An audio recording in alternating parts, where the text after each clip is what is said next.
Assalamualaikum warahmatullahi wabarakatuh. And I am Faris from Group Sheikh and Friends from Section 3, Human Computer Interaction. So I want to interview you as a user of DeepSeek AI. So I have created low fidelity prototype for you to test. Can you introduce yourself? Okay, so first of all, my name is Muhammad Wazir Binodin. So I'm a third year student, also from KICT, and I've been a DeepSeek user ever since the release of DeepSeek. So yes. Okay. So I have a list of questions for you to answer. I want your feedback for these sketches, for this prototype. So for the first question, can you describe what you think this tool does just by looking at it? Just by looking at it, so we are saying that this is an AI tools, right? So it's supposed to be, it is like ChatGPT, but it's a lot better, to be honest, if you ask me, because just for basic picking, looks like it just gives information like a lot actually. So based on this prototype, it's actually a lot more reliable for this prototype. So I guess it's a good suggestion, and it will give you a lot of information for this new prototype. Alright, that's your description. So what do you think about like button functionality? Does it help you getting faster loading time and responses? You can look at this one too. It's actually a pretty brilliant idea if you ask me, because usually people will do the normal version and it will load the servers with a lot of users. So if you use the light version, it will consume less RAM and less power.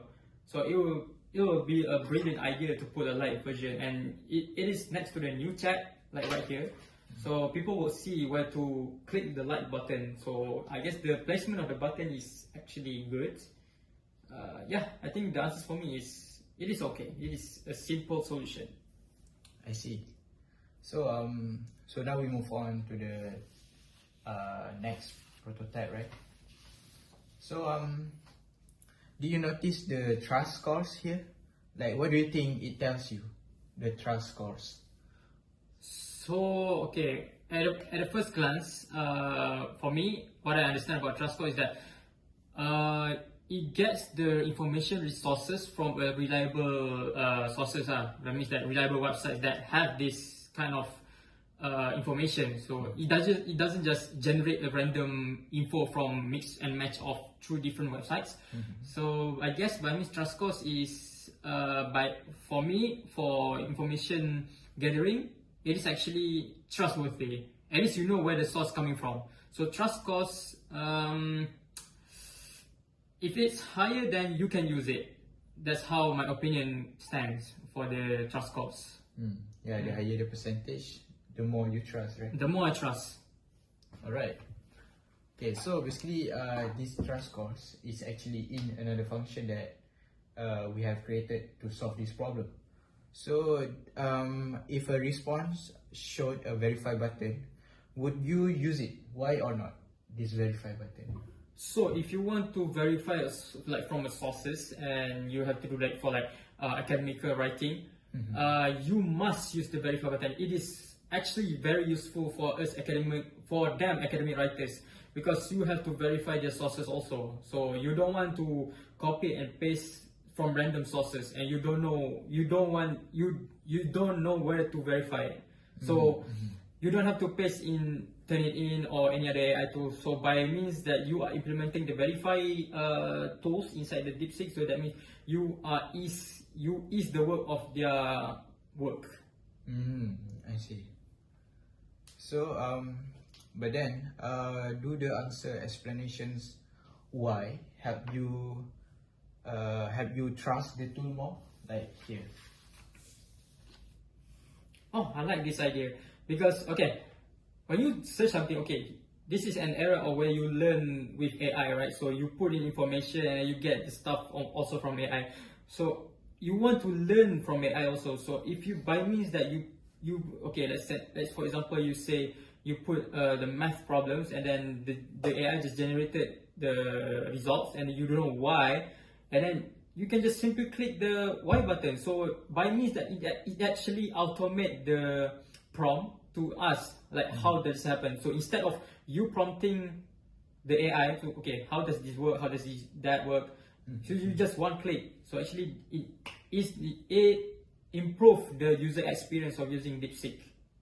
So that is I think that's a good idea if you ask me, like, to put Y button. I see. Okay, so that's the end for this functionality. So now we go back to the very beginning here. Okay. So I have another question, which is, was it helpful to use ad tools to pair with DeepSeek AI?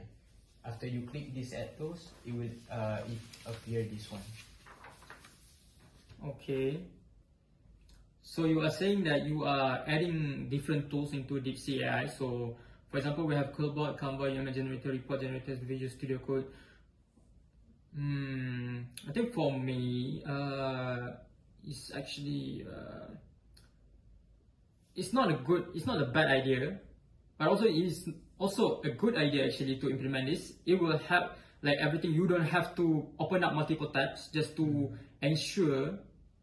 So maybe you are flooded with tabs. So if you implement all the tools inside one AI, that means you will have less tabs and it will help your work a lot more. So yeah, it will help you a lot. Yeah, so that you don't have to manually switch tabs between there and there. Alright, so okay, this one is for the general question.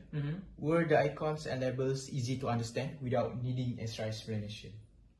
So looking at this one, is this one? Okay, the general one. Okay, the general by means message DeepSeek. Okay, so the UI is great because you will know when, as soon as you open the DeepSeek, and you'll see, oh, I have to prompt inside here, oh, I can click right here, click right here, click right here, because it is not overwhelming with information, just like how we learn in human computer interaction, right? So I guess for me, for the general question, I like the UI design. It is very neat, and it is easy to navigate. Did you ever feel overwhelmed by the number of options here, because there are many buttons, right? For me, if you put like a lot of buttons, yes, but right here, you see what I mean? Like when you have dicting R1, which is the main feature of the DeepSeek, and then you have search, verify, and then you have the three dots. That means that you are keeping the other tools inside the three dots right here. So I guess it's not that overwhelmed. So everything is good. I don't see any problem. So that it doesn't show many buttons, right? Yeah, it doesn't show many buttons, so it is easier for new user also. Alright. So was there anything missing or confusing in the interface that you expected to see?